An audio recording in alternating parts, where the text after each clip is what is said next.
நான் இல்லைன்னா என் மக வெல்றா, நான் வெல்லலைன்னா என் மக வெண்டுட்டு போறா, என் மக வெல்லலைன்னா அவ புள்ள வெண்டுட்டு போறான். ஆனால் எங்க ஐயா சொல்வார்ல தேவர் மகன்ல, நான் ஒரு மரம் வைக்கிறப்போ ஆனா அதுல பழம் யாரு சாப்பிடுவா?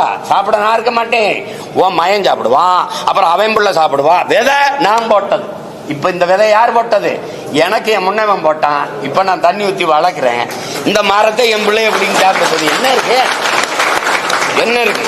ஒரு தன்மானத்தோட நிக்கிறேன் பாருங்க ஒரு தமிழன். அங்க போனேன், 10 சீட்டு கை கட்டினேன், இவன் கூப்பிட்டா போனேன்.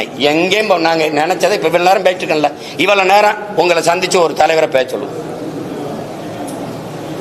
இவ்வளவு கேள்வி கேட்கிறீங்க, நான் பொறுமையா பதில் சொல்றல. எப்படி யாரையாவது சந்திச்சு பேச சொல்லுங்க.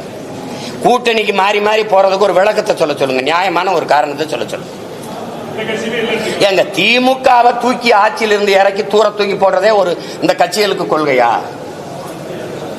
மக்களின் நலன் சார்ந்து நல்ல ஆட்சியை கொடுக்கணும், மக்களுக்கு செய்யணும். கட்சி அரசியல், தேர்தல் அரசியலை கடந்து மக்கள் அரசியல் கொண்டு போகணும்.